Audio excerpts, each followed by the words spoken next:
Hello everybody, it's Actus XD here, and I just wanted to give you a quick video on what I have found to be the fastest way to level your weapon mastery in New World.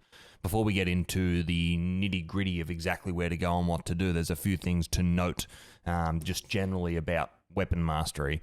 Probably the most important thing is that you get diminishing returns if you're not level 60 on mobs that you out-level, both with XP and weapon mastery. So if you come to a place where you're like level 55 and the mobs are, say, level 25, you're going to get diminishing returns on the XP that you're getting, and you're going to get diminishing returns on the weapon mastery.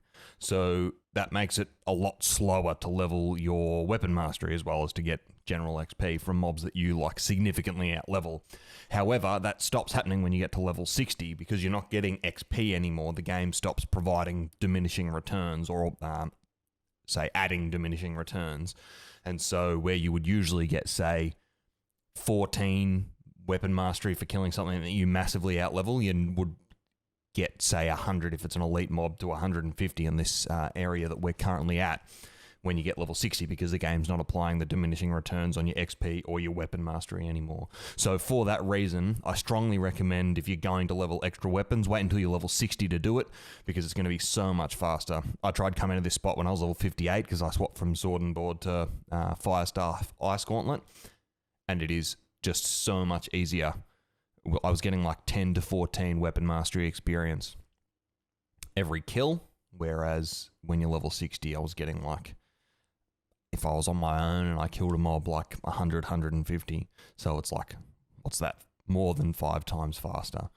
So just get level 60 and then do it this way. Otherwise, try kill mobs that are your level to get the full weapon mastery. But that's going to be difficult if you're starting from like weapon mastery 1. It's going to be like heaps more challenging.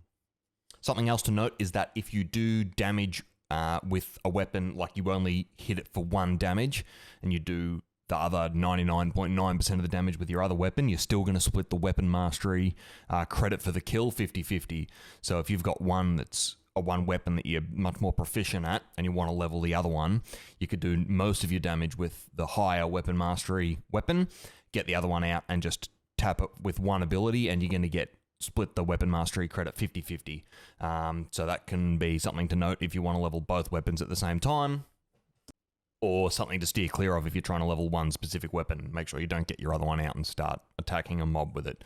Similarly, or in a similar vein, I suppose, if you attack a mob that someone else is attacking, whether you're PvE and they're PvP flagged, whether you're in a group with them or not, regardless of any of those factors, you're going to split the weapon mastery credit with them. That's not quite 50-50. I don't know the exact mathematical equation, but you're going to get slightly less because they've been involved in the kill. For that reason, it probably makes more sense to group up with someone or other people if they're in the area with you and do the killing with them, because you're going to be more expeditious, efficient, and be able to kill stuff faster and get more credit rather than just sharing with them but not working together, if that makes sense. With all that being said, let's jump into what I think is the fastest/easiest way to level your weapons when you are level 60, the location and the best route to take. So we are going to want to head to Monarch's Bluff, which is the most western zone on the map. I had to draw the compass in my head then and make sure I was going to say the right thing. The Dreadscythe Shrine is the closest teleport, and then the Dead Man's Cove just here. You're going to want to set up a campsite right around where my mouse is now, just in case you die, and then I found the best thing to do is run up where I'm showing here and jump into the cave. If you are by yourself, you can pull these the mobs on the right-hand side as you're running in, the 2 packs there. They'll have respawned by the time you get up the ramp and go and come back. If you're with a group, probably skip those as you're running in and do them on the way back out, because you'll be fast enough that they won't have respawned. Something that I was doing as I spent more time here leveling my weapons was skipping certain kinds of mobs. The first and most annoying mobs by far are I think they're called the Lightning Electrogeists or Electrogeists. They are like the most frustrating, staggering mobs I've probably come across in the game. They do this like lightning attack debuff thing puts an area of effect on the ground, and after like 3 seconds it pulses, and it just takes all your stamina.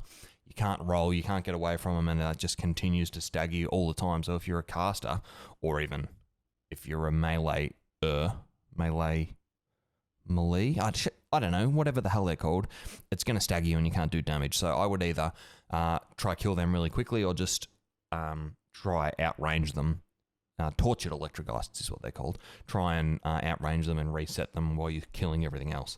They're really frustrating. Same thing goes for the big guys that throw axes. I'll tell you their name when I see it on the video in a second. But they do a massive stagger as well. They're really frustrating, and I'd skip as many of those as I could. A lot of them are around the main boss area, up the ramp and to the right. I found the main boss was absolutely not worth the time as well. So when I was really in the swing of things, I'd run into that room, AoE down the small pack of mobs that are genuflecting in reverence to the boss guy, kill them, and then just run away. I wasn't going to waste my time killing the boss or his big axe-throwing friends there. They don't give you much more weapon mastery, and they take like 4 times as long as a pack to kill, so you may as well just kill the other littlies that are around there and then run back out. So you just keep doing that loop over and over again. If you find that you're getting in a bigger group, you can see for a period of time here, I'm in a group with 5 people. You're going to be clearing out the inside of the cave too fast, and so you're going to need to find more stuff to kill. You just run out the front, come down and kill the stuff all the way to the front gate and go back again. I would still apply the same principles though. I was trying to avoid the tortured Electrogeists and the axe throwers. However, if you're in a group of 5, it can be sometimes easier just to kill them because you've got enough damage.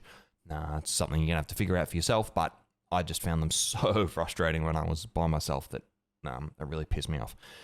So that is the best way to level your weapons that I've come across in the game so far. A friend of mine has told me about a place in Brightwood that I'm going to go check out, and if it's any good, I'll do a video on that as well.